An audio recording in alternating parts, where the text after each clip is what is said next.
Hello, everybody. Welcome back to Planet X News. It is February 25th, 2018. Ladies and gentlemen, I am here this evening with Dr. Claudia Albers, our Planet X physicist. Dr. Albers, how are you this evening? I'm very well. Thank you, Scott. And how are you?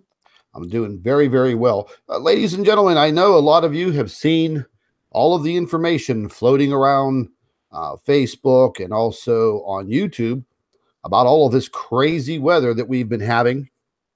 A good portion of the Midwest, from Texas all the way up to Canada, undergoing some pretty tragic flooding. There are some flooding situations also up in Michigan and many other states. I know we have problems with it here in the Pittsburgh area. Over the last couple of days, we've had, I think, over a dozen landslides. Just recently, I believe it was earlier today, a landslide right outside of the city literally took out a house. On its way down, just completely leveled the house. I have some video clips from the local news station, and we've also undergone some flooding in different areas. And, folks, I was talking about this 2 weeks ago, and, I mentioned that, it's time for us to be prepared, start paying very close attention to these weather systems. And we're going to get started first by talking a little bit about this weather. I'm going to show you some things that I've been observing over the last couple of days, things I've been paying very close attention to. And then we're going to get into some information that Dr. Albers and I discovered earlier this morning. And it's a little weird. We don't have any absolute concrete evidence, but we're going to show you what we were looking at this morning, and it pertains to some recent activity that we found on the stereo Core 2 imaging and also on the Secchi Coronagraph. And Dr. Albers, that one Secchi Coronagraph, that's a Core 2 image, isn't it? Yes, Okay. it is. Yeah, the secondary images, I decided to start going backwards when I was looking at these images. I was going backwards in time, and it led me all the way back to December 20th. And that's where things really started to get weird. And again, folks, we're theorizing a little bit on this upcoming subject matter. And we'd like all of your input because, that's what we do, folks. That's what science is. We are doing our best to create some theories, gain some evidence, and prove our point. And science isn't easy. It's definitely a difficult subject matter. But I'm going to go ahead real quick. I want to share my screen with you guys, and I want to show you a few things that I've been looking into. Just give me 1 second. And up on your screen right now, hold on 1 second.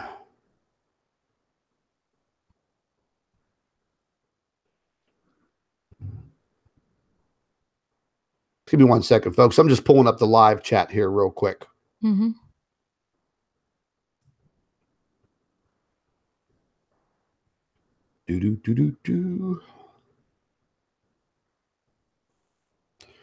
Okay, there we go.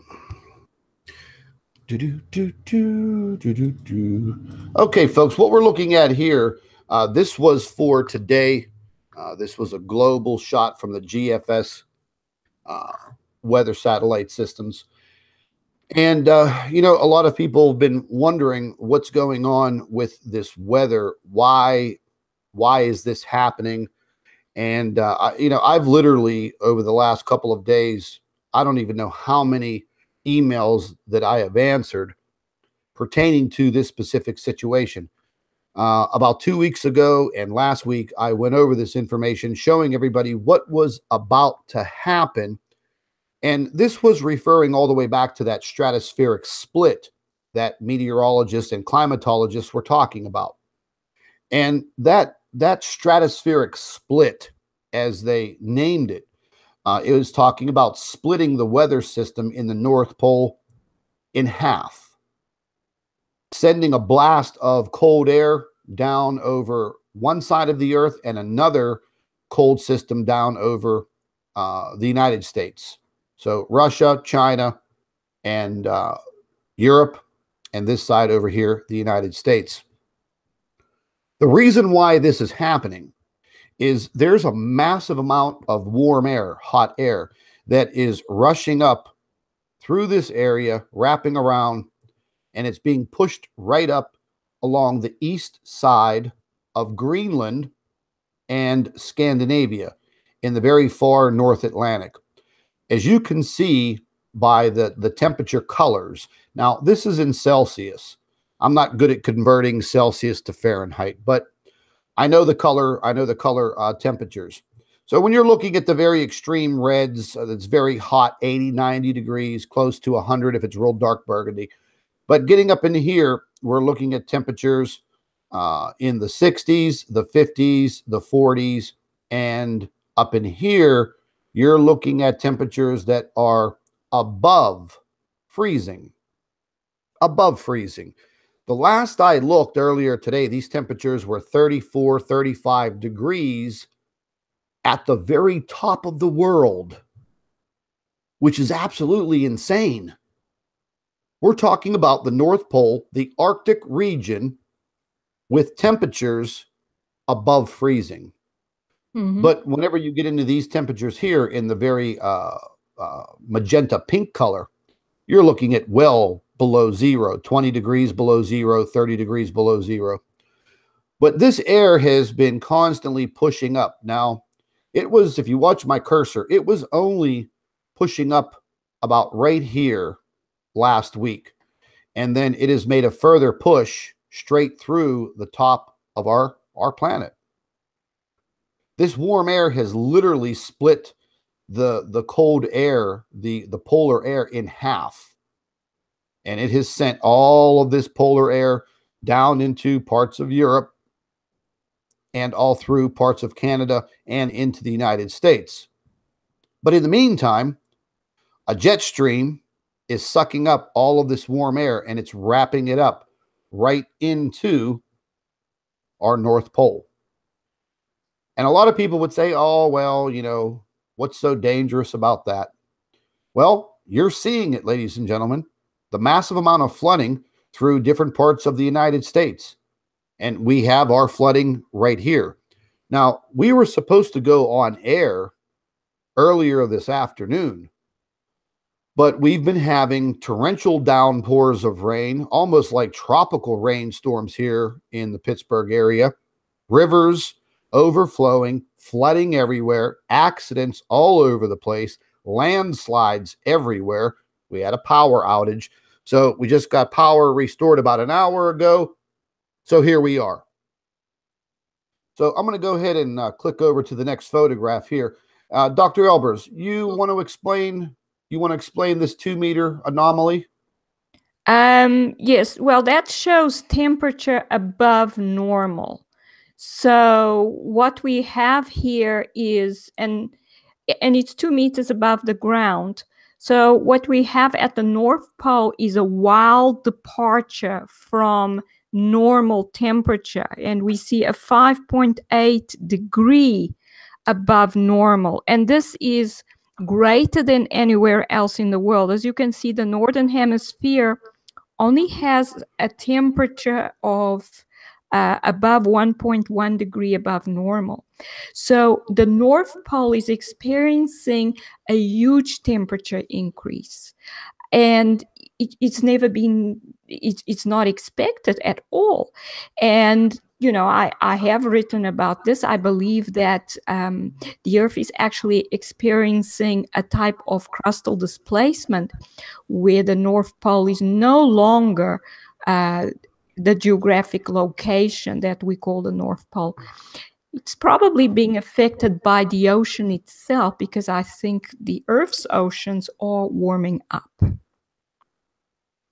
So I believe they are too, because I've been looking at ocean temperatures around the world, and they truly are heating up. yes.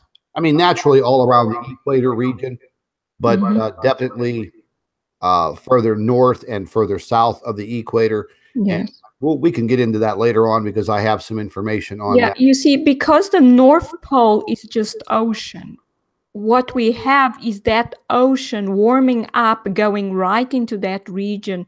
And that's why the North Pole is possibly warming up much more than the South Pole. The Antarctic, as you can see, is only 0.5 degrees above normal.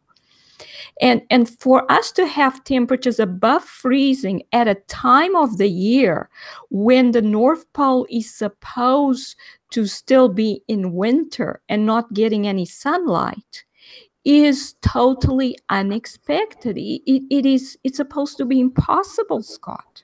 Oh, absolutely. Ladies and gentlemen, right here in the Pittsburgh area for the last 10 days, we had a temperature last week where we hit 80 degrees, 80 degrees in the middle of February in the Pittsburgh region.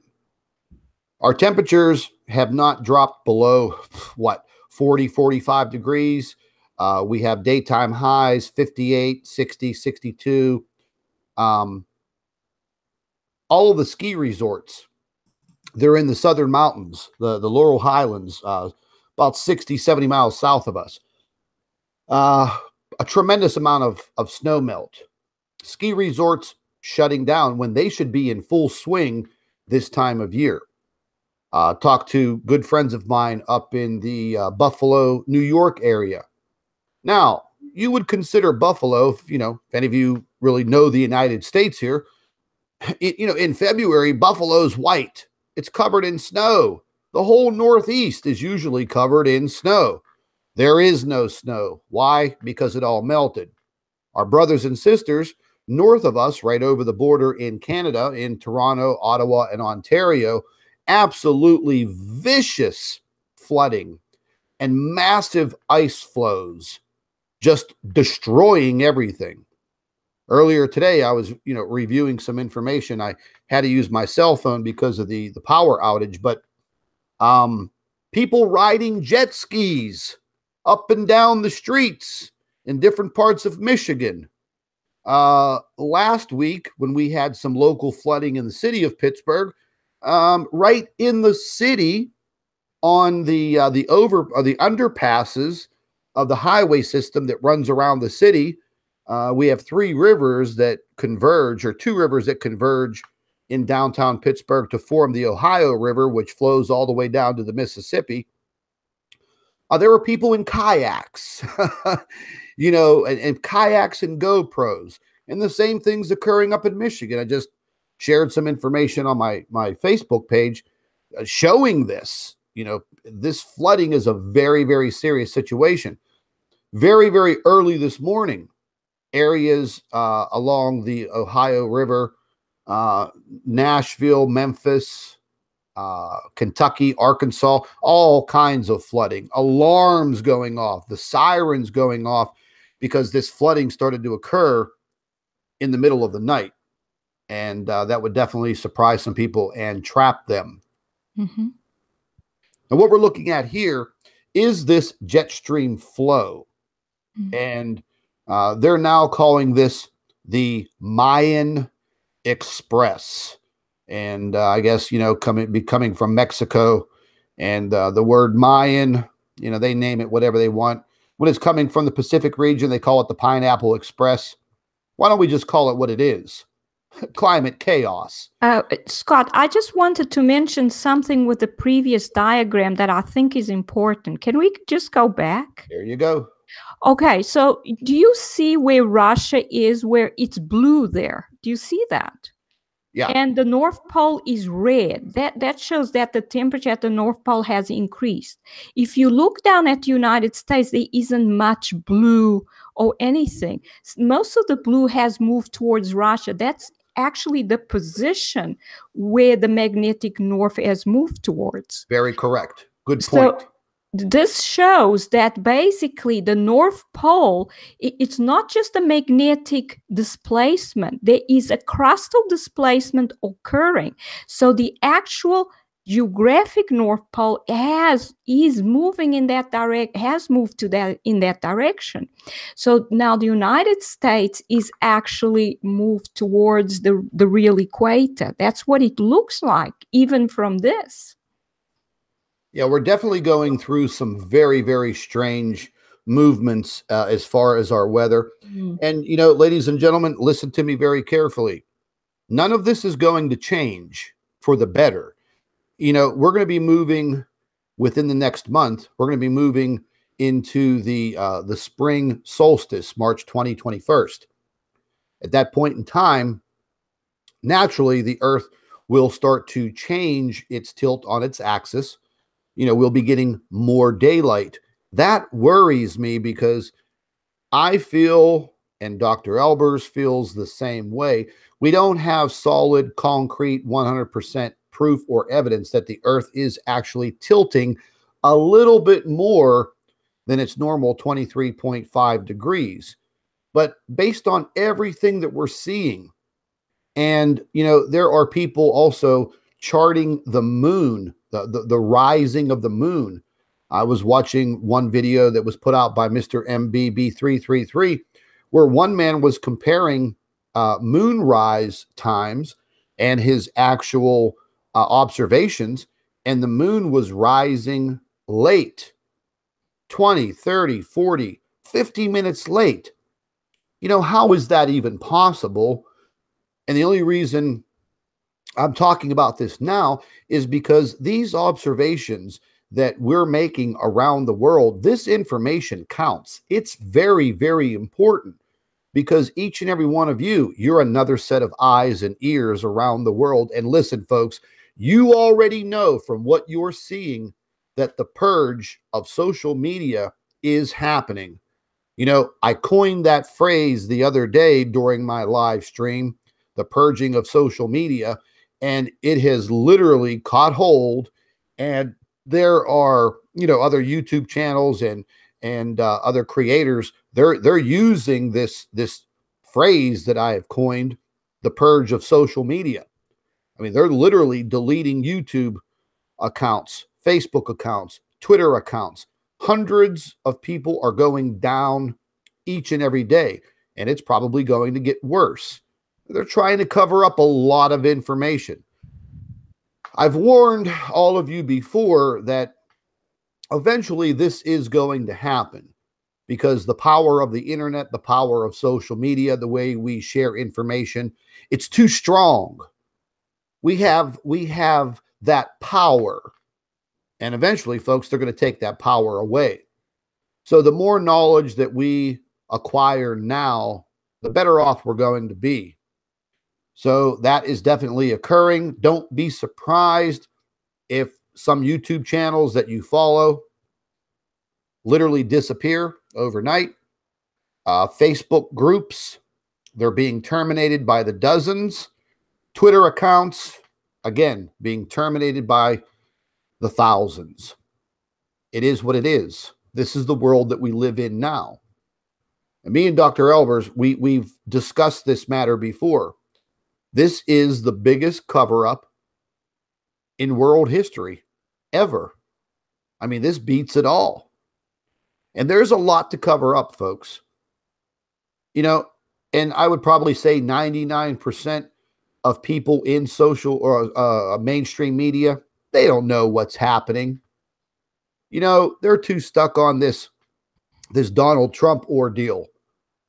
Around the world, that's all they talk about. We have catastrophes occurring every minute of the day on this planet. Things that should be covered, but they're not. You know, earlier today, we had a magnitude 7.5, 7.6 in Papua New Guinea. I mean, that was devastating. I knew it was going to come. You know, I was talking about some of this information about 5 or 6 days ago when, you know, we had these large coronal holes facing the Earth. And then you have these idiots out there that claim that, you know, these coronal holes do not affect the Earth in the way of seismic activity. Well, they're dead wrong, folks. You know, we see these openings occur, and then bingo. A few days later, boom, we have these earthquakes occurring. And this 7.5, you know, Papua New Guinea, I mean, that was a pretty strong quake. But getting back to this weather situation, this is what we're looking at right now. This is for today, Sunday, February 25th. This is showing you the jet stream. The jet stream is completely out of control in the northern hemisphere and the southern hemisphere. That is going to create weather anomalies around the world. And, you know, you might as well say that coming up, there's not going to be any safe place on this planet where you're not going to experience some very severe weather situations. I mean, what was it? 2 weeks ago, we had a tornado touch down and wipe out a community south of me, Uniontown, Pennsylvania, which is a very historic a city. I mean, just devastating. And a tornado in the middle of February, we should be more worried about snowstorms than tornadoes and flooding. The flooding is actually going to get worse. I do believe that we will have some dry spells here and there, but the ground is so saturated, so much ice melt that's going to be coming from the north, flowing all the way to the south. So it's going to be a matter of if and when, more like when. But you can see, if you follow my cursor, this huge swath of warm air that is being pulled by the jet stream right across this part of the United States. This is pulling all of that warm air straight up into this sector of the United States, mainly the central part of the U.S. and the East Coast. In turn, it's winding all of that warm air straight up here. Now, folks, if you look where my cursor is, this area is usually full of ice, but you can see the ice recession is pretty drastic. There's no ice here, nothing. These temperatures up here are in the low 40s and mid 30s as you get up, you know, close up here. You'll start to see even warmer temperatures, which was on the other slide, dead center at the top of the Earth. Now, this one here will give you a better view of what's occurring. This is all polar air right up through here, but you could see all of this warm air rushing straight up into the Arctic. If you look at the cross-section point right where my cursor is, right here, I mean, that would be considered the actual top of the Earth. And you would probably think, okay, that's got to be the coldest point on this planet. It ain't. It's not. It isn't. You know, so it's, you could definitely see the warm air moving up here, and the stratospheric split is continuing. I do believe that we will see more warm air pushing all the way through to the other side. And all that's going to do is push more of this polar air downward. And as we have more warm air moving upward, sections of Texas, Missouri, Arkansas, Oklahoma, Indiana, Michigan, the entire Mississippi Valley, the entire Ohio Valley. It's going to be interesting, folks. It's going to be dangerous. We're showing on this slide right here for February 25th, the sea ice and snow cover. As I mentioned in the last slide, you can see very clearly that there's no ice there, folks. None. Zero. Now, there's a lot of cold air right here and moving down into the Pacific Northwest. But this area is melted completely. But I wanted to share all of that with you. Just a lot of people have been asking, why is this occurring or how is this occurring? Getting back to the earthquake that we were talking about in Papua New Guinea, I published this slide earlier this morning pointing out what was happening to the sun. This has been an ongoing saga for 2 years now, and it's actually getting worse. And just about each and every day now, we can guarantee that we're going to see some form of a coronal hole facing the Earth. And, just looking at this slide from earlier today, this is part of the SDO 48-hour loop. And you could see the coronal holes. And these were just passing Earth. All of this, all of these dark spots. This was facing Earth on the 23rd. Takes a couple of days for that energy to actually penetrate the Earth.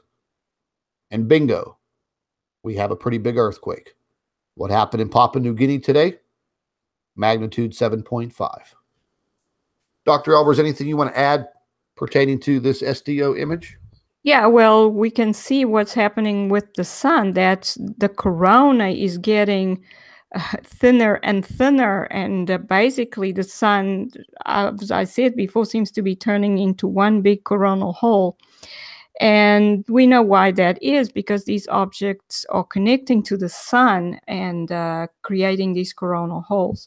And through the coronal holes, we have fast-moving solar wind coming through towards the Earth, ionizing our ionosphere, and through that, creating these induced currents inside the Earth, which, of course, lead to earthquakes. So that's the connection. So the more coronal holes we have on the sun, the more earthquakes we are going to get on Earth. Yeah, we're definitely going to have our hands full with the earthquake situation. No doubt about it. Real quick, I wanted to just do one thing here. Bear with me. I wanted to show you the clip from the west end of Pittsburgh. And this is just right outside the city, not even a quarter mile. Coming out of the city on the west end, you can see this massive landslide came down. You can see the house right there. It was completely leveled, and the landslide slid down right onto a main bypass right outside the city. If you look at the headlines in the Pittsburgh News, rain totals, risk of flooding, landslides remain through Monday. Record-setting rainfall leads to landslides across the area. Landslides continue to worsen. Ladies and gentlemen, over the course of the last couple of days, we have had some very serious landslides here. We've had landslides that are falling down onto very busy highways and byways around the city. Route 28, Route 60, Route 65, Route 66, Route 51, Route 28, Interstate 79, Interstate 70. We've had over a dozen landslides in 3 days. And over on the south side, an elderly lady woke up very early in the morning, and all she heard was this cracking and crunching at the back of her house. She lives in an area in the south side called the South Side Flats. And, there's kind of, bigger hills and stuff like that leading out of the main thoroughfare through the south side. A lot of people live up there. Well, her 20-foot by 20-foot deck, which sits up 20 feet off of the ground, disappeared over the hillside, falling 500 feet down below. All of the earth at the back of her house was completely gone. 40 feet from her back door to the edge disappeared. And she didn't want to leave her house, but, fire and rescue came, and they told her, listen, lady, you have to get out of here. This house is going to fall over the hillside. Mount Washington earlier this morning, a huge landslide. Mount Washington, I believe, is about 800 feet high, leading right out of the city. It actually overlooks the city of Pittsburgh. There's very trendy, 5-star restaurants that sit up there with a beautiful view of downtown Pittsburgh. Everything on Mount Washington right now is in jeopardy. A few days ago in Oregon, a landslide occurred, and it toppled over a rock onto a roadway the size of a large house. There are landslides and rock slides occurring everywhere. So again, folks, if you're traveling around, in your day-to-day, keep an eye on the weather. You never know what you're going to drive into. And it's just one of those situations where we all have to be very, very careful.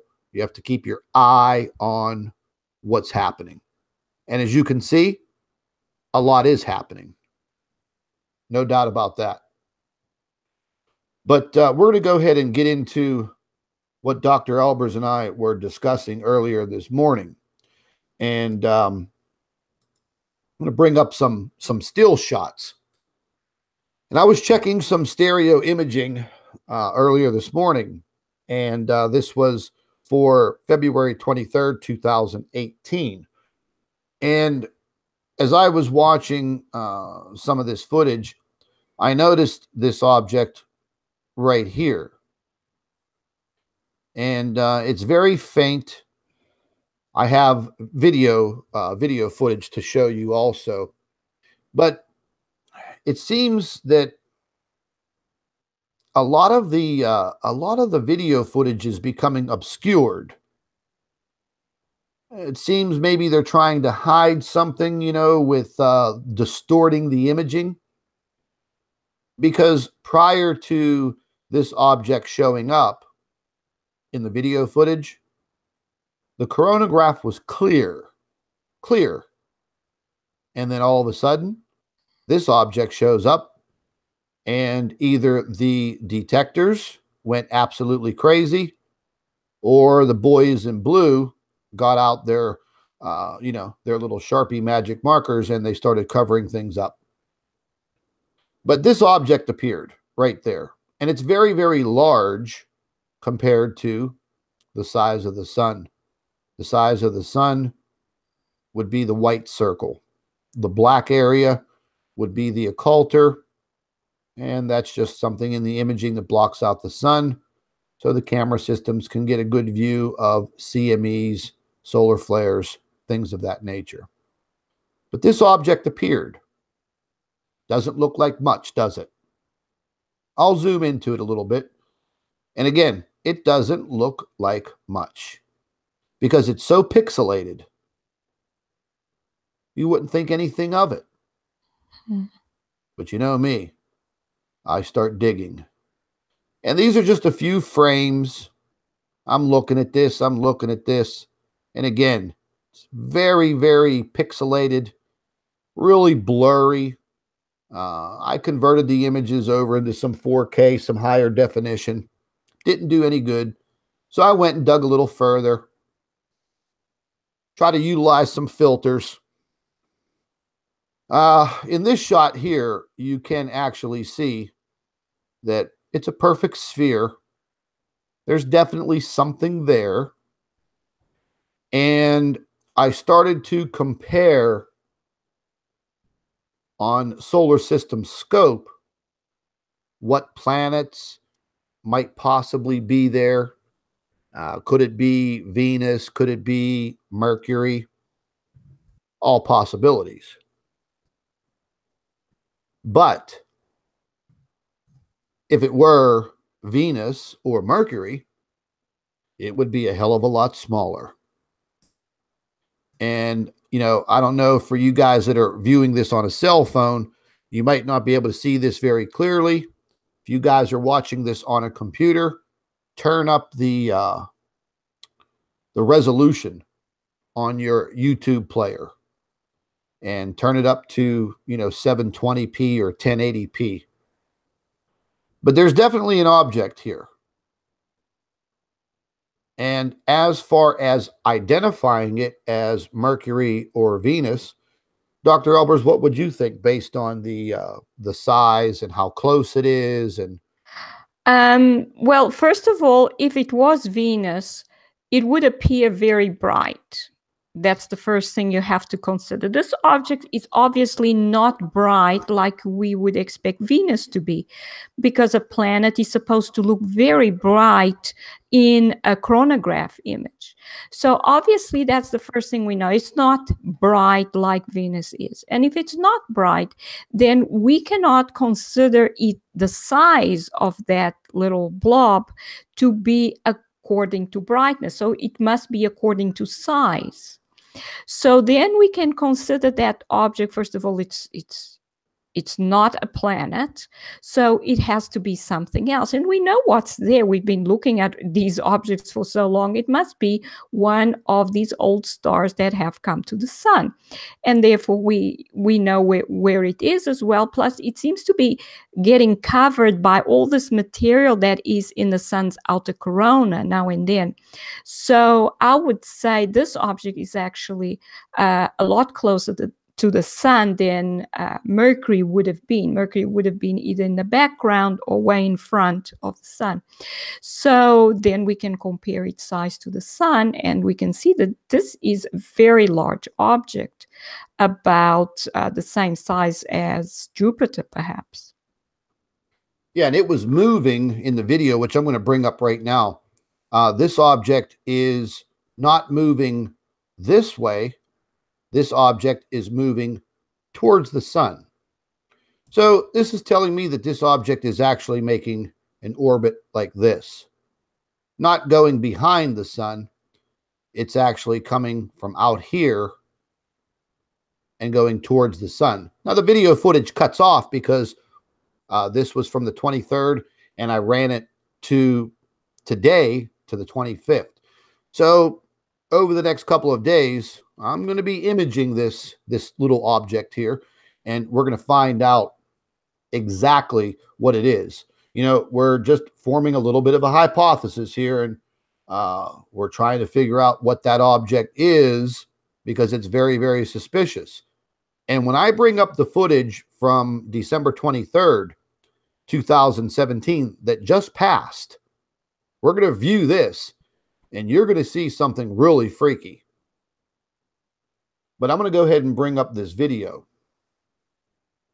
And this is the video that I put together, and it's going to show you what we're talking about and what we've been looking at. And Doctor, if you want to go ahead and narrate through some of this, feel free.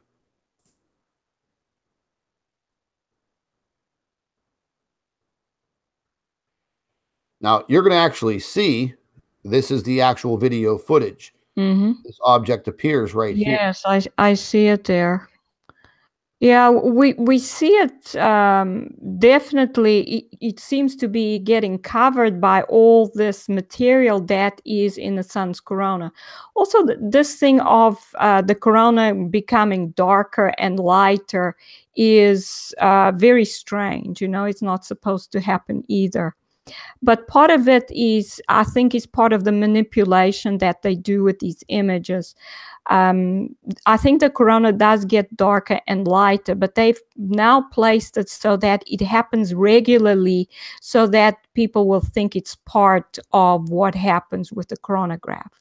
This is what they do. I've caught them do this many times. But we can definitely see that this cannot possibly be a planet. As you can see, it gets so faint sometimes that we can hardly see it. And this is to be expected because it is actually in the sun's corona, not the inner corona, the outer corona. It's getting covered with all this material that's accumulating in the corona that's been brought in by these stellar cores. They are bringing in a lot of material to the sun. When it goes smooth like that, that happens after they process it. When they process the image, then they blend everything so that the features that we can see at these times when it looks so dark and light and so. Yeah, and you can see here how pixelated it is. Yeah. You can see that they've actually tried to blur this out. Yeah, they make it pixelated on purpose so we cannot see things properly in the images before they get to do their processing. You see that once they do the processing, it looks much smoother, not as pixelated, but all the bright things, all the features are blended in. So basically, they're hiding everything. But you know me, ladies and gentlemen, you know, I pick through this video footage and I examine it, and I examined this for hours and hours earlier this morning. Mm-hmm. And what you're about to see, you're going to see some still images, and they're going to blow your mind, because what you're going to see without this pixelization in the still photographs, you're going to see a smaller sphere in front of a larger sphere, a much larger sphere that should not be there, but it is. And apparently, you know, it has probably some satellites, and I mean, you know, planetary satellites, not NASA satellites. And this is actually getting into the footage that we picked up from late December that just passed. Mm-hmm. This object cruising across the screen. Look at how large the sphere is. I'm going to stop it. Yeah. Now, this was said to be Mercury. Again. But look at the size of the sphere. Yeah. And this is zoomed in from one of the coronagraphs. Yeah. So we can actually filter here. see that this is not a planet because it has a circular outline right around it, which actually indicates the actual size of the object. This is a spherical object, at least behind. There may be another object in front, or several. It may even be a system, because the other objects seem to be moving with respect to it. But it's definitely not Mercury. No, it's entirely too large. And yes, I'm gonna go ahead and just stop this right now. And let me get out of this full screen and bring something up real quick.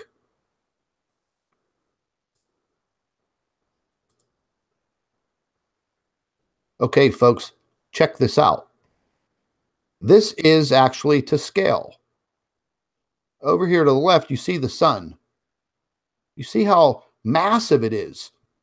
The sun is 865,000 miles. 865,000 miles in diameter. Little tiny Mercury is, I believe, 3,093 miles in diameter. Look at this little tiny little dot. Yeah. Compared to the size of the sun, and then reference the video that we just watched. So how can this little tiny little dot be the size of Jupiter? Yeah, exactly. You know, even if the sun was reflecting off of it, how could this little tiny dot that's less than 4,000 miles in diameter grow to the size of Jupiter? Yeah, and you see, Scott, it's not about the size due to the brightness, because what we see is a spherical outline which cannot be produced by brightness at all. It actually shows the actual size of the object. It's not a bright outline. You can just barely see it. It actually indicates the size of an object. Oh, yes, it does. And there's another object with it. Definitely. Cruising through the video, there is another small object. Now, we're looking back to December 20th, 2017, just 60 days ago. And what do we see cruising across the sky in this coronagraph? What NASA has labeled Mercury. Now, I'm going to stop it right here. Dr. Albers, How does the word Mercury, how does that get in the screen? How does that get in the video footage? Well, what happens is we have these stellar cores going around backwards and forwards, and whatever object is in the right position, well, What I whatever meant, no. known What I planet meant is, how does the word Mercury appear in the video footage? Oh, they have to add it, Scott. They type it in, don't they? They type it in, of course, and they type it in according to whatever planet it's supposed to be aligned with the position of that object. No, I've caught them so many times lying about the object. Cannot possibly be Venus, cannot possibly be Mercury. I've caught these objects in the HI images having these huge plasma loops, which is impossible for a planet to have. And here we seeing the outline of the object. It cannot possibly be Mercury. Ladies and gentlemen, watch this very carefully. Do you see the size of this object? Yeah. So again, now, they want us to believe that Mercury, less than 4,000 miles in diameter, appears in this coronagraph looking that large. So watch very carefully. You're going to see it with your own eyes. There you go. They have it labeled as Mercury. And again, folks, they can type in whatever they want. Okay? They can put whatever word they want in there. It's just not something automatic. They type it in there. Mercury. Look at the size of this object. It's huge. It's massive.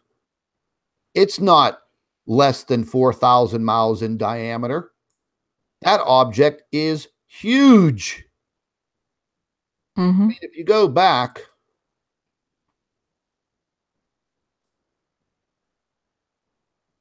to the original, okay, there's what they have labeled as Mercury.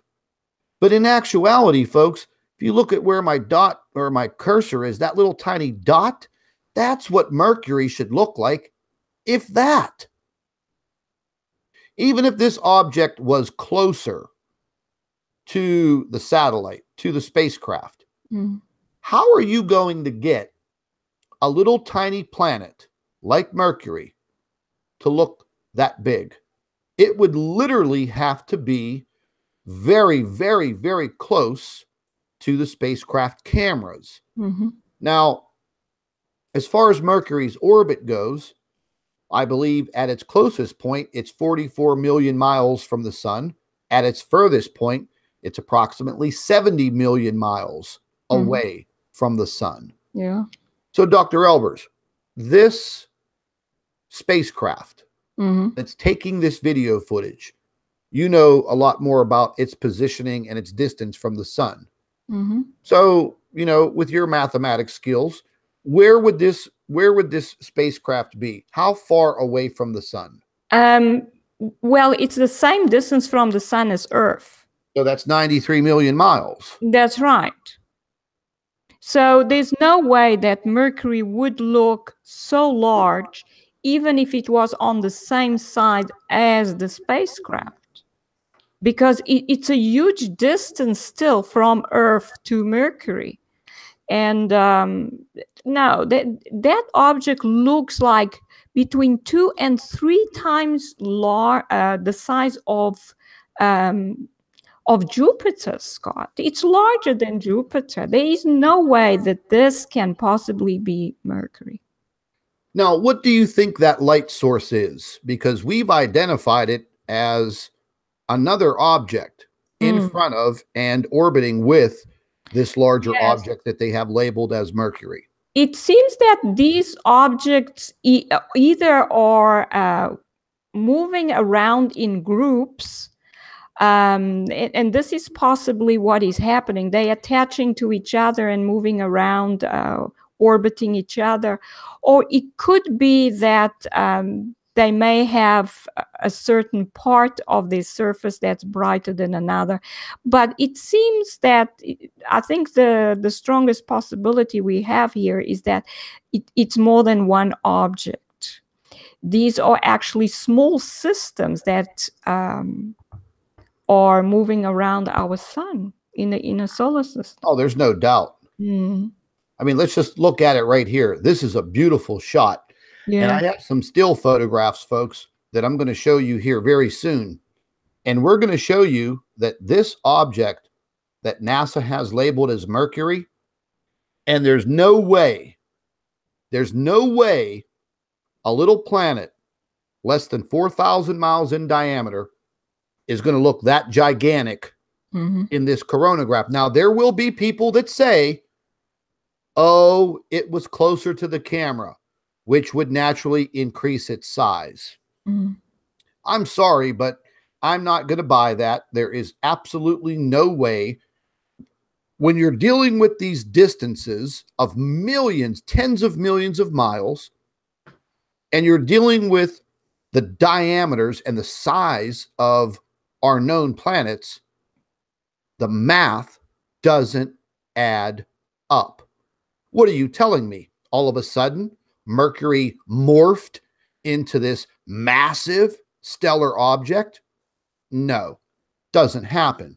But what we are going to show you in the still photographs that we caught right from this coronagraph, you're going to see that this object has stripes on it, blue stripes, just like the blue stellar core that I captured back in May of 2016, or excuse me, 2017, and all of the other photographic evidence that we've captured through 2017 and this year already, clearly showing a large striped object that almost looks like Jupiter.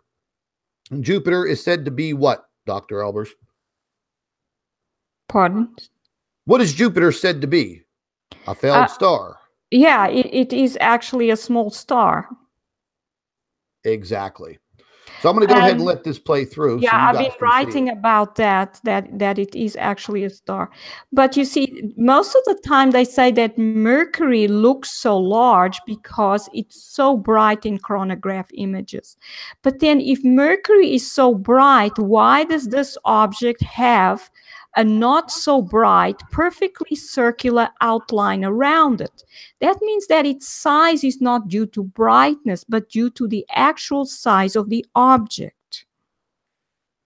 Now, in these still photographs here, I'll show you better ones, but you're going to start to see a little bit of the striped outline. Here, we'll stop it right there. Oh, here we go. You can start to see the blue striped outline around this object. And what we've detected, folks, is this big bright spot right here. This big bright spot right here is a smaller object. And it's literally traveling with this larger object. Because as I was going through this footage earlier this morning, there was so much of it, it took me hours. But this smaller object, which you can't see, it's encompassed by this huge light source. It literally moves and it appears in different areas.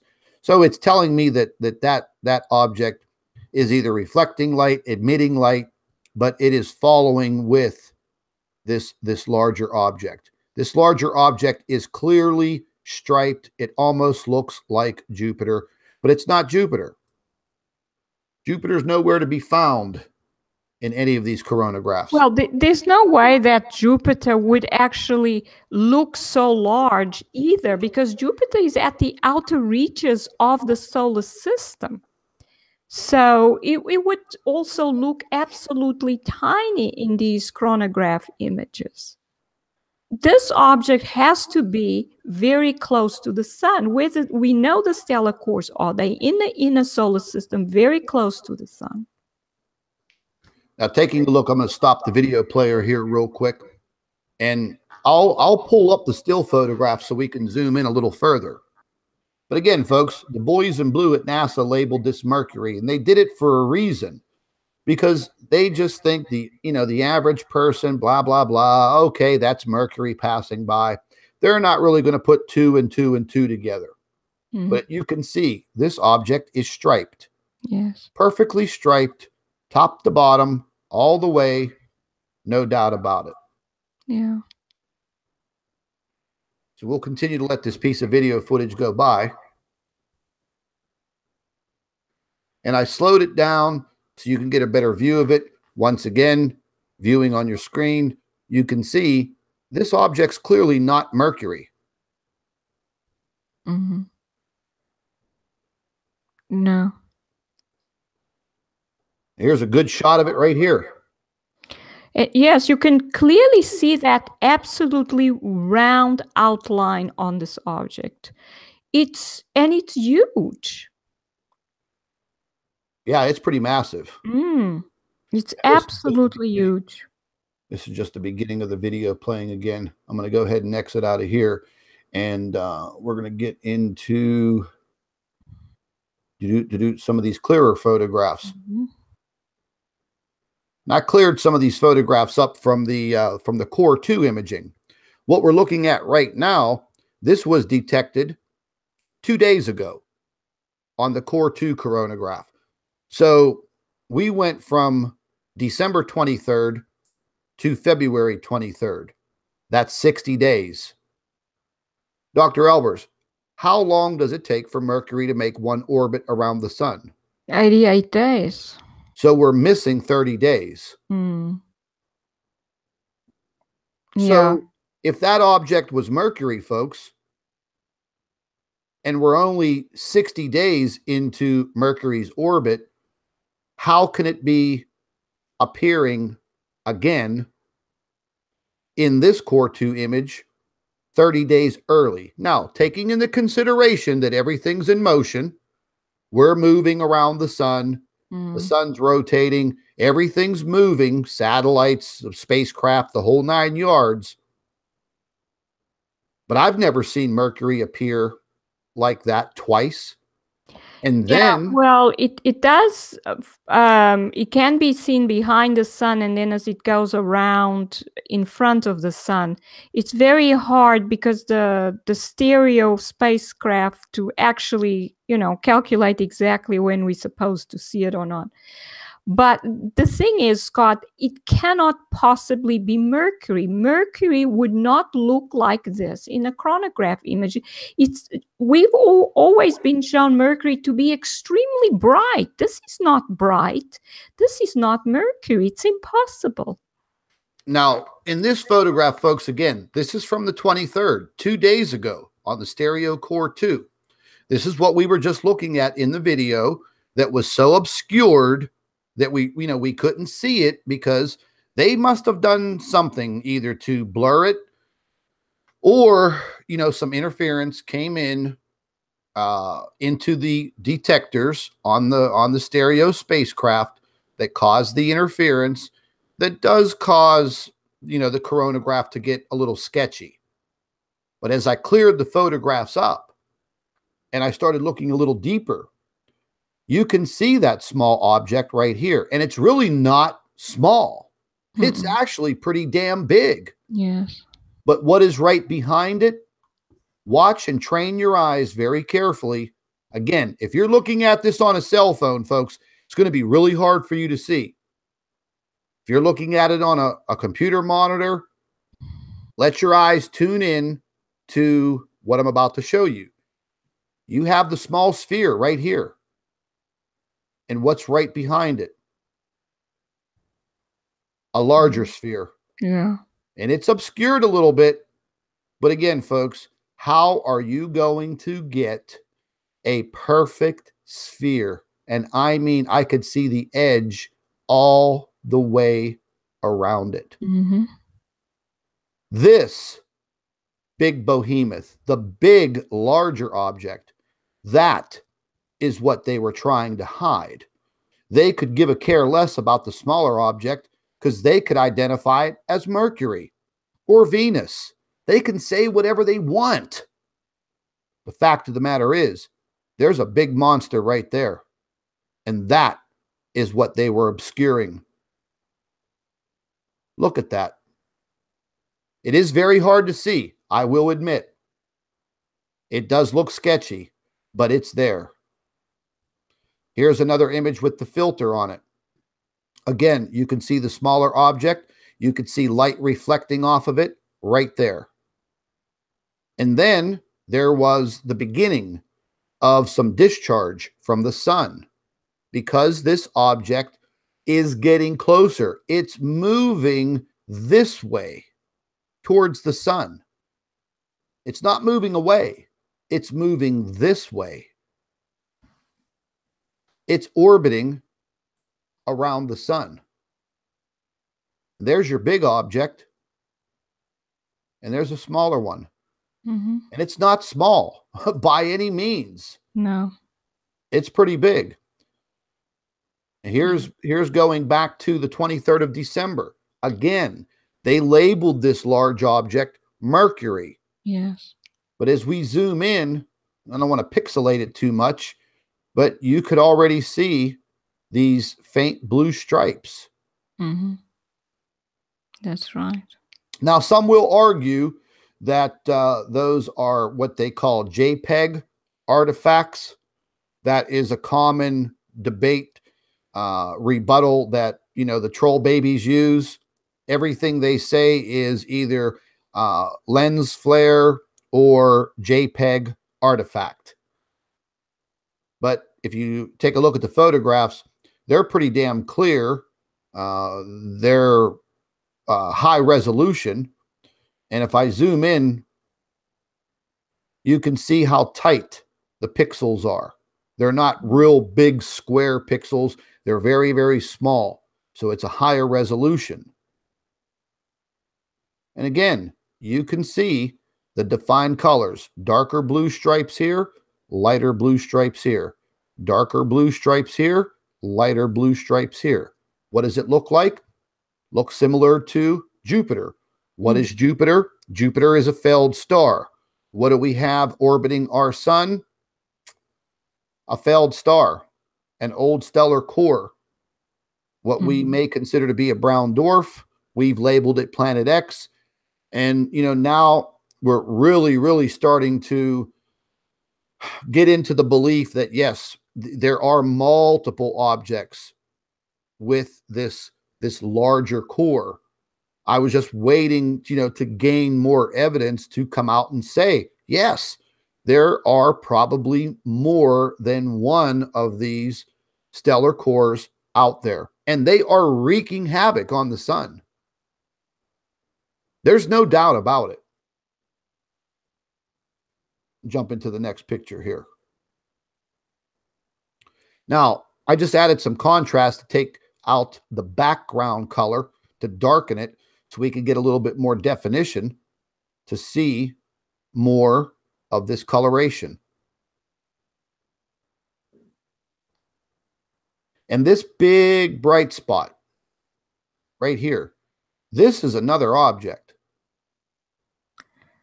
This is definitely another object. It's either another object or it's actually a hot spot on the stellar core itself. They do sometimes start emitting very bright light from one part of the surface, which doesn't envelop the whole surface. So that's a possibility as well, Scott.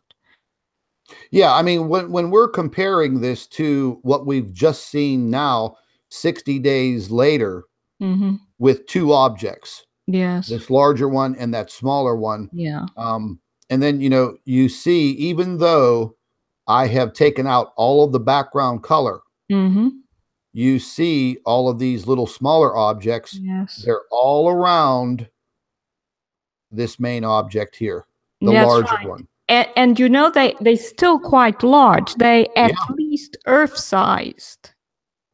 These smaller they're big. objects. Yeah, there's no doubt about it. And here, again, I changed the background color so we can get a better view. And again, you know, you can start to see the defined stripes You know, I'm not. I've never heard of Mercury having stripes. No. It's like a little dead planet, just a little No, rock. of course not. No, Mercury, you wouldn't see any stripes on it. You would have to have an actual star for the stripes to be visible, like they would on Jupiter. Yeah, I mean, they would have to actually be emitting some radiation for them to be visible like this. Now here's a little bit of a clearer photograph, and this was about 2 hours later in its motion, and just a little bit clearer. And in this, woo, you can definitely see. Mm-hmm. You can definitely see the striped patterns right here, and right here at the bottom. Mm-hmm. Very, very defined. You know, I mean, again, you know, yeah, it is definitely. it is what it is, folks. You know, we see this cover up. It's getting worse. Yeah. And worse and worse. And they don't want all of you to know what's happening out there. Mm-hmm. You know, we're seeing the beginning phases again of these false flags, the purging of social media, the cover up thickens. The earth is undergoing massive changes every tick of the clock. We see it happening. Over the course of the last 2 years, I've been talking about this, and I've been warning people about this. When I said, when they start infiltrating the social media networks and they start terminating accounts, terminating YouTube channels, terminating Facebook groups, terminating your Facebook page. Hell, my personal Facebook page is suspended for 30 days. All because I shared a Fox News report about CNN. Facebook suspended my personal account for 30 days because I shared a genuine news report. That is all that I did. They put me in Facebook jail for 30 days. But, you know, there's ways around everything.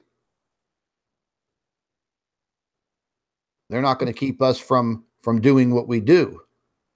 And surely not labeling something with a word, Mercury.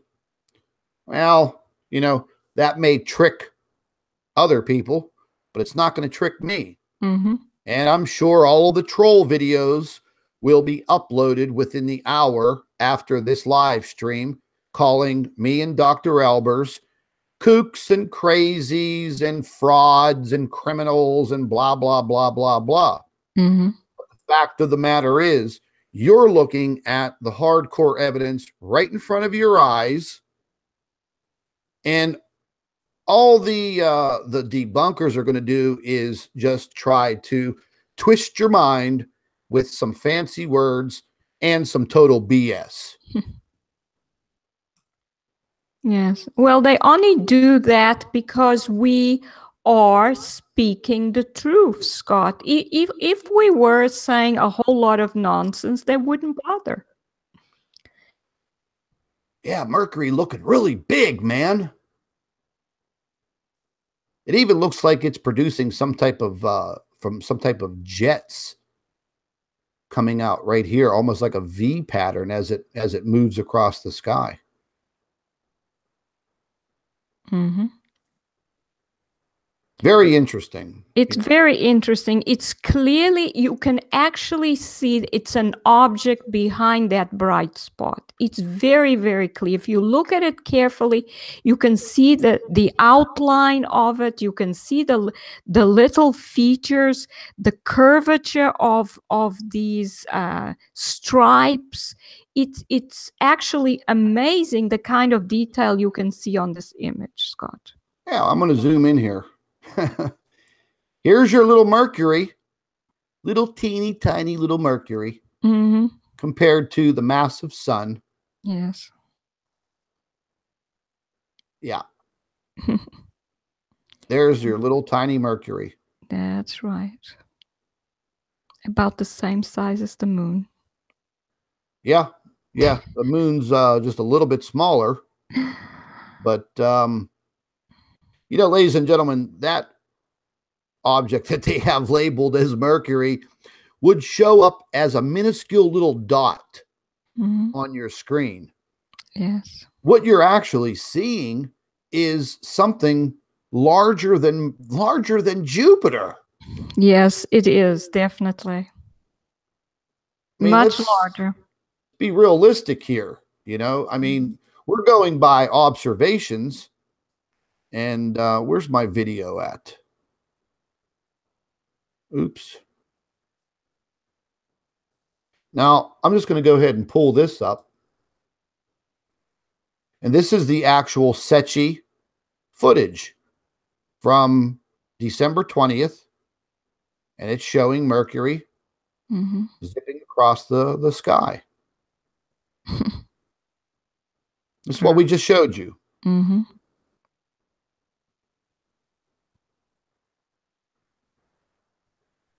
So, Dr. Albers, I mean, how close would Mercury come to this spacecraft? Not close at all. Mercury cannot come either close to the sun or close to the spacecraft because it would have to retain the distance between Mercury and Earth. Mercury is the inner planet, and it's just Earth is quite far. I mean, Venus is between the two. I think it's about 40% of the distance between the sun and the Earth, Mercury's orbit. So let's talk about this. At Mercury's furthest orbit, it's approximately 70 million miles at its furthest point from the sun in its elliptical orbit. We are 93 million miles away.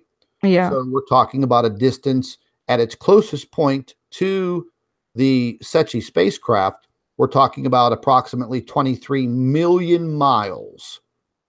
So yes, an object at 23 million miles that is less than 4,000 miles in diameter, how in the hell would we be able to see this object at this size? Now, take into consideration, the moon is slightly smaller than Mercury and approximately 238,000 miles from Earth.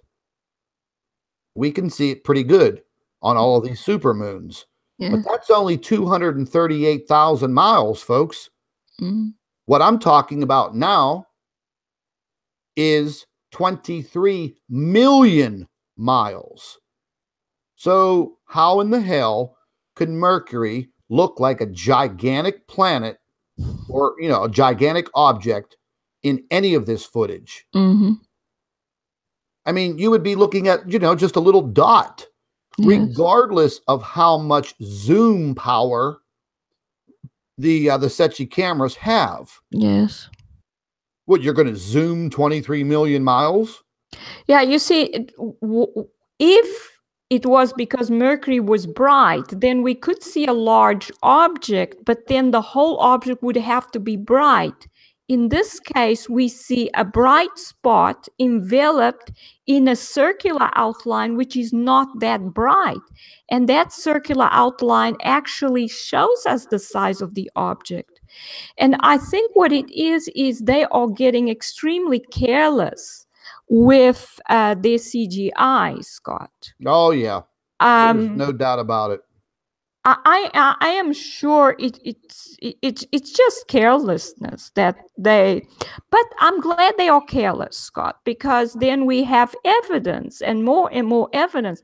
But I have shown since 2000 and well, since definitely last year, in the beginning of the year, and even in 2016, I was already finding they were mislabeling objects. They've been doing it for years. Yeah, we've talked about this many times. Yes. They usually stamp on Mercury and Venus on the object. If that doesn't quite fit, they may even use Pluto. Well, they maybe not Pluto, but they will use Jupiter. They will use Neptune if they have to, as long as it fits somehow. Exactly. Yeah. And we've had this, we've had this discussion before when we were seeing those plasma jets coming from what was supposed to be Venus. And since when does Venus produce these massive looping plasma jets? That's right. And, you had these idiots coming out there and saying, oh, those are nothing more than lens flares coming from the cameras, from the H1, blah, blah, blah, blah, blah. Never proving anything. Folks, it's real easy to sit there and be, an armchair, quarterback, but it's easy to spout words, and it's easy to try to trick all of you with fancy terminology. I don't try to do that. I bring it to you raw, and what we're looking at here, there's no way that anybody's going to be able to convince me that what we're seeing is Venus, ripping across the sky here. No. Excuse me, Mercury. Mercury. It's definitely not one of the known planets in the solar system. And the thing is, they have been hiding the fact that these objects are here for many, many years. They are lying just about just about everything. They are lying about comets, about what comets are, what causes comets, because I've started to realize that comets and these objects are definitely related, and I'm starting to work this out, and I'm starting to write articles on this because I think it's very important. Comets are very important to understand in order for these objects and the way they are behaving in their interaction with the sun in order to understand that. So I'm going to be writing about that in the very near future. I'm going to slow this down just a... And I found out that comets actually turn into planets. So this is the way planets are formed, that with every passage through the solar system, they gather more material. Eventually, they become spherical. The orbits become more and more circular until they turn into planets in the solar system. And the last one to be captured seems to have been Venus. That's why it's so hot still. It's a new planet in the solar system. Now, right at the end, folks, whenever you watch it over here, you'll start to see the outer left portion of this object fade away. And the reason why is because it's moving further away from the sun, the same as the moon and the phases of the moon. So you're going to see that side of the planet fade to black because it's not getting any direct sunlight. Watch it very carefully. Watch this side, the left side. You'll see it fade away as it's moving. There it goes. Because it has no sunlight on that side. Same as the Earth, the same as the moon, the same as all of the other planets. As they rotate away from the sun, that one side of the planet or that object is the dark side, off to the left. I mean, I think it's some pretty amazing video footage.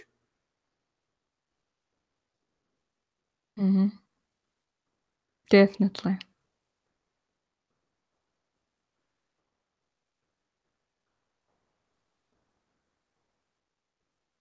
Yeah, definitely very, very interesting. Folks, you could all go to the SETI website. You can pull up the information for yourself, and you can check it out. We're going to go ahead and just dip back here.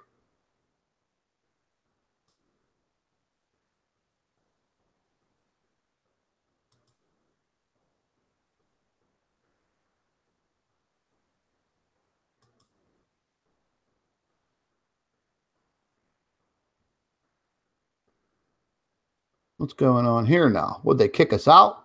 Mm.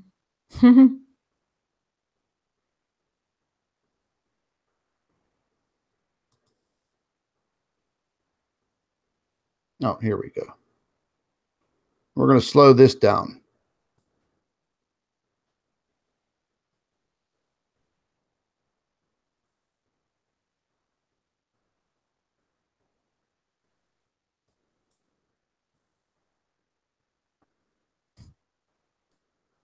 And you'll watch it again.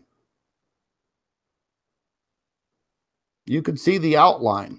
This is like kind of inverted, like a grayscale. And you could see the complete outline of that sphere as it moves across the sky. Yes.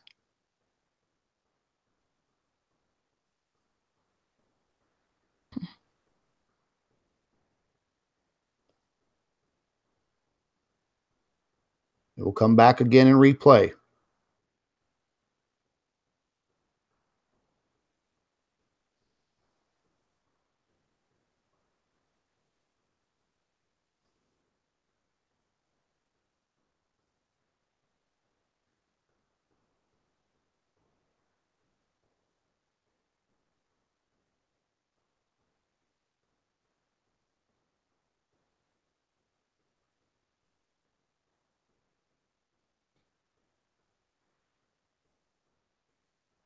And they labeled that, ladies and gentlemen, they labeled it Mercury.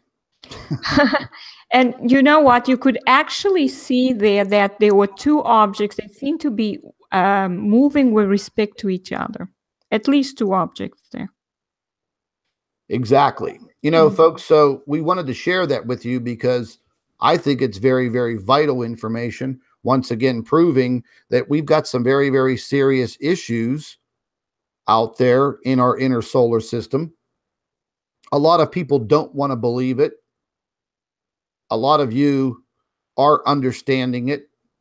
And that's a good thing, because everything that is happening on this planet right now is directly attributed to what is happening in our inner solar system, what is happening with our sun, what is happening with our planet, what is happening with our weather systems, what is happening with the earthquakes, the volcanoes. It's all tied together.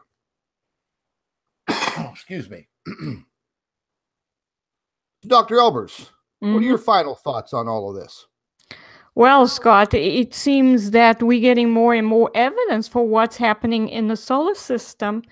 And as you know, these objects will affect our planet. Things are not getting any better. We have lots of things happening. I think they're doing their best to hide as much as possible from the population. They downplay the earthquakes, they downplay the volcanic eruptions, they downplay the weather. But we know that when we put everything together, that lots and lots of very scary things are happening to our planet, and it's not going to get any better. We can only expect things to get worse. The oceans keep warming up, the weather gets more severe, our ionosphere gets more and more affected by what's happening with the sun. So basically, we are in trouble. And what do we do when we are in trouble? Well, I believe that we should look to our spiritual lives, that we should connect with the Creator, that we should get to know Him and develop ourselves spiritually, because God is the source of everything that is created and that is good. We should go to the source. And this is our only hope in the end, because we have no surety of life or of a future without some spiritual help. Absolutely. We're going to need all the help we can get. Mm-hmm. Absolutely, no doubt about it. Listen, ladies and gentlemen, real quick. If any of you didn't catch my live stream about the purging of social media, take my advice. Stop sharing the information pertaining to what happened in South Florida, because the algorithms of Facebook They're tweaking them, and a lot more people are going to be losing Facebook accounts, Twitter accounts, and YouTube channels. That's a fact. That is a fact. They are taking down a lot of people worldwide. People are complaining about it. I've had several conversations with, other truthers and watchmen about what's occurring. They removed all of my posts off of my personal Facebook page and suspended it for 30 days. The Planet X News Facebook page, still up and running, folks.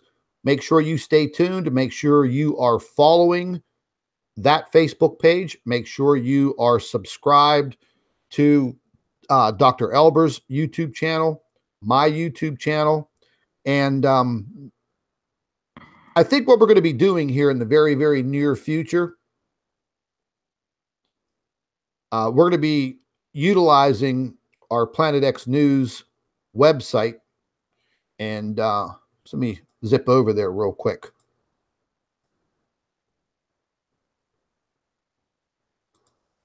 We're going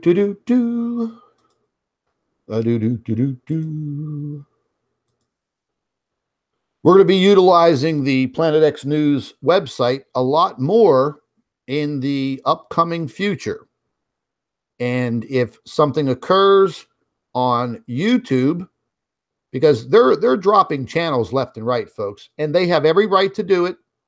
They're all, they're private corporations, and they have their own rules and regulations. And if they say you broke the rules and you didn't, nothing you can do about it, folks. They are targeting people, and nothing we can do about it. Mm-hmm. We have to overcome what they're doing. We have to counter what they're doing. Mm-hmm. So I'm going to be looking into some live streaming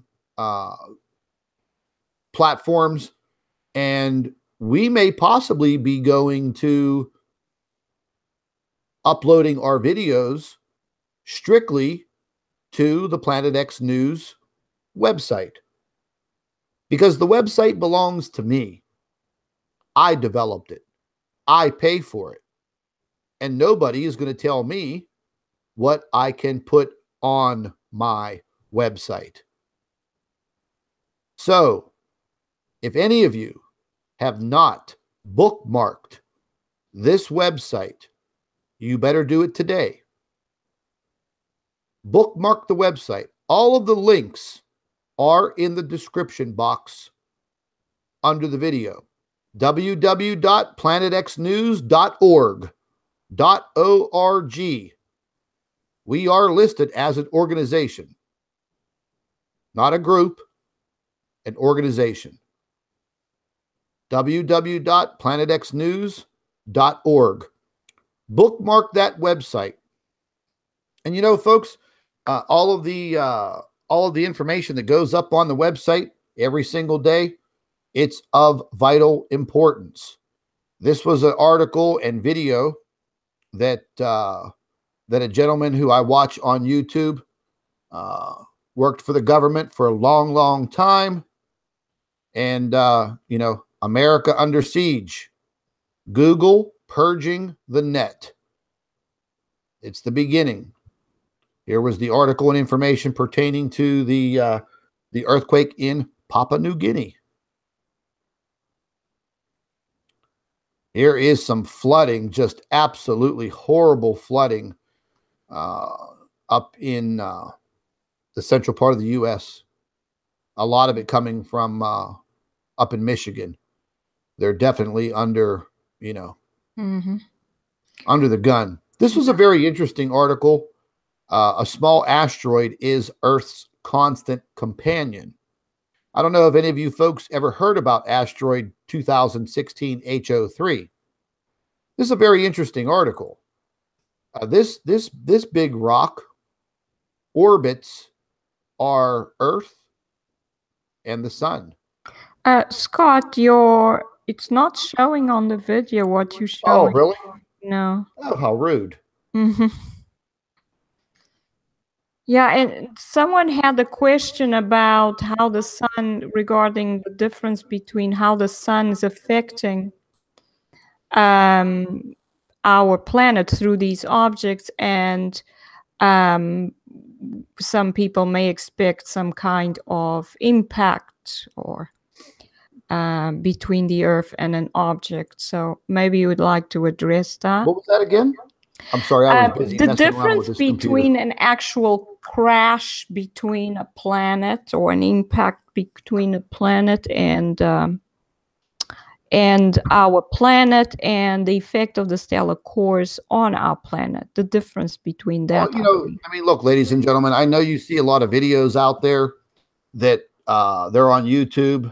There's a few idiots out there that are constantly putting these videos up about Nibiru crashing into the Earth, Planet X crashing into the Earth. Look, folks, that's not going to happen. Okay, that's just not going to happen. The sun has a pretty good hold on these objects. I don't think in our lifetime we will ever see any type of breakaway. I think the magnetic field of the sun has a hold of these objects. They are probably going to be a permanent fixture within our solar system, but they are going to create a lot of problems with our sun. In turn, that causes problems with our planet. We've gone over that a lot. And I do believe that the very strong magnetic field of this larger object is definitely interacting with the Earth's magnetic field at points.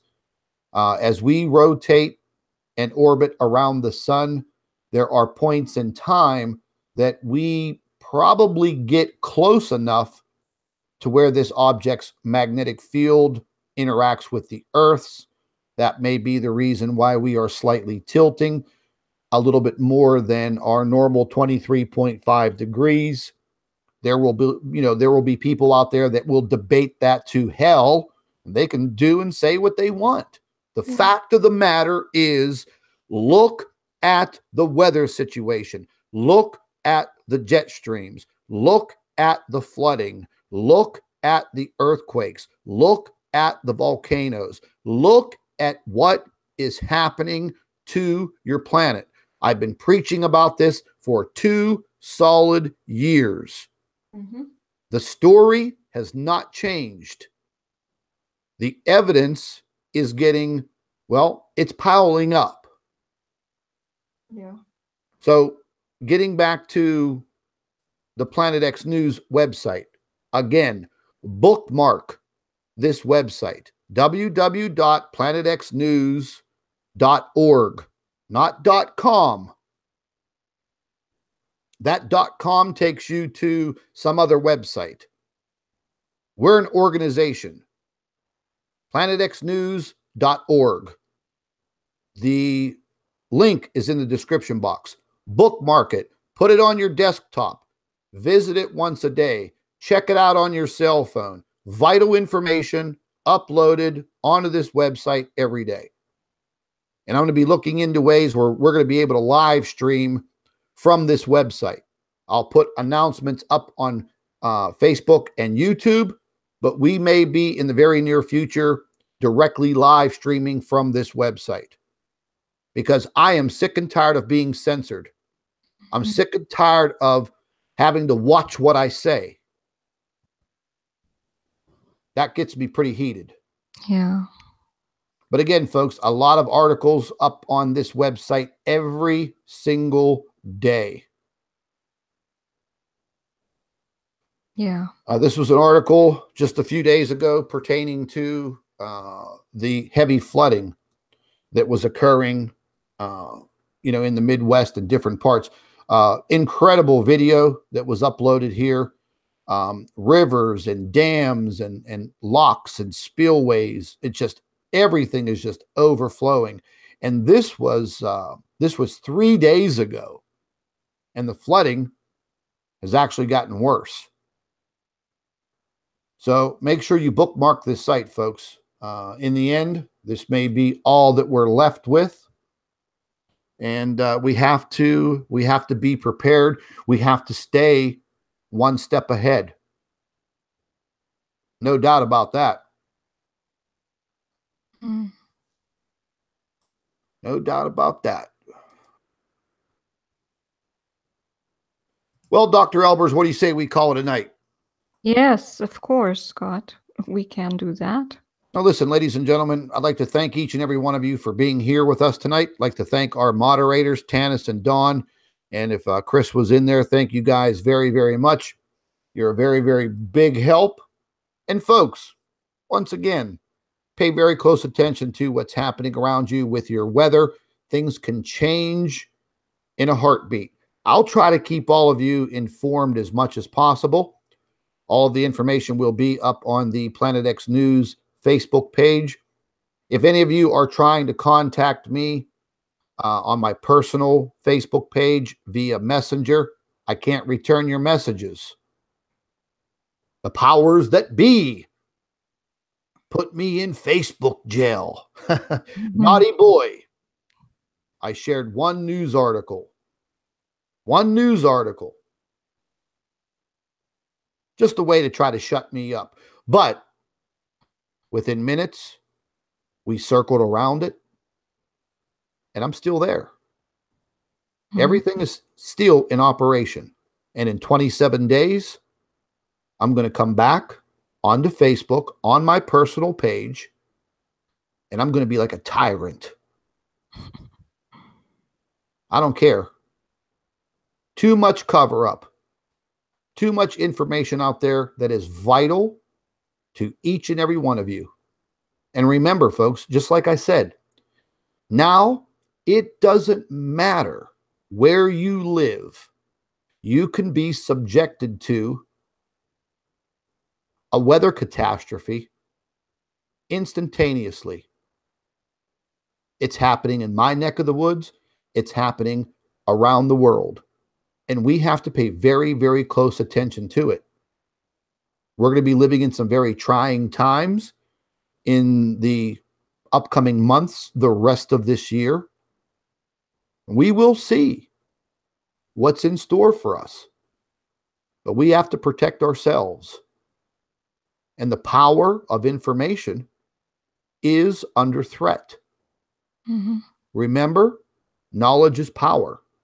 They want to take that knowledge away from you. Therefore, they will take away some of that power. We cannot let that happen. I don't care if I have to go to the deep, dark web to get my information out there, to get my words out there into your ears. Ladies and gentlemen, make sure you share our videos with everybody. The news articles that come up on planetxnews.org, share them. You never know who is going to click on that article and read it. And you may save a life. And life is precious. And Scott, can I just add something? We have to remember that they are fighting us because we are telling people the truth. And the thing is, when you fight for truth, you are on God's side, because Jesus said, I am the truth. He said, I am the way, the truth, and the life. God is truth. So when we stand for the truth, we are standing with and for God. And those who stand for lies are standing against God. They are making themselves God's enemy. I agree 100%. You preach it, sister girl. Well, listen, ladies and gentlemen, once again, it's been great being here with you. Sharing this information with you is what we're all about. Hey, listen, there may be points in time where we may be wrong. And that's okay. We have every single right to create a scientific theory and present it to whomever wants to listen. There are others out there that think that we don't have that right. So therefore, we are going to have a debate with some of these notorious, disgusting pukes that we call troll babies on YouTube. The ones that threaten and defame both me and Dr. Albers. And we're going to put them in their place. And we're going to do it live right here on YouTube on Planet X News. And we're going to wipe these people out because they think that their level of academics and education is enough to go head to head with a professional physicist, a doctor of physics. And these people have no education, no educational background. They're just troll babies. But you know what? I like to fight. And that's what we're going to do. I don't care if we have to make a spectacle of it. Dazza the cameraman, this is going to be your opportunity, buddy. And the other rejects across the pond over in the UK, you're going to get your chance. And we're going to plaster you. We're going to put you down like a rabid dog. Your days are coming. You will get that chance. And I know even after you get that chance, you won't shut up. Because you bring nothing to the table but lies. And you people are sick-minded psychos who do nothing but stalk me and Dr. Albers. You are stalkers, cyber stalkers.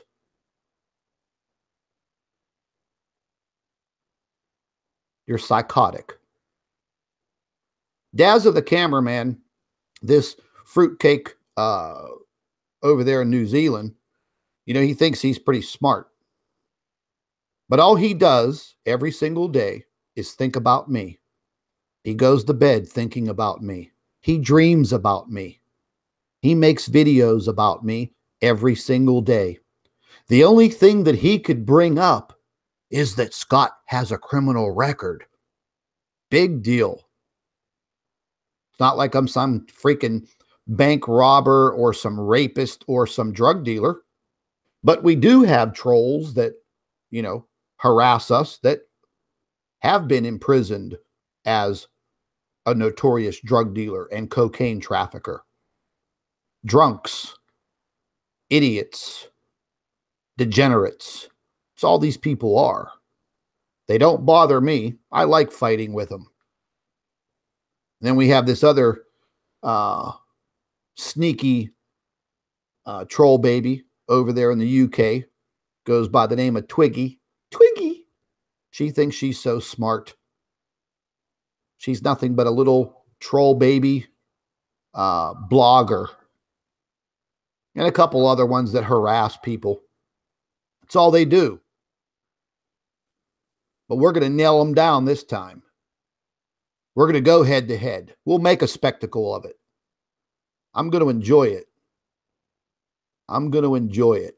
So there, you know, there is going to be this debate. We will do it live.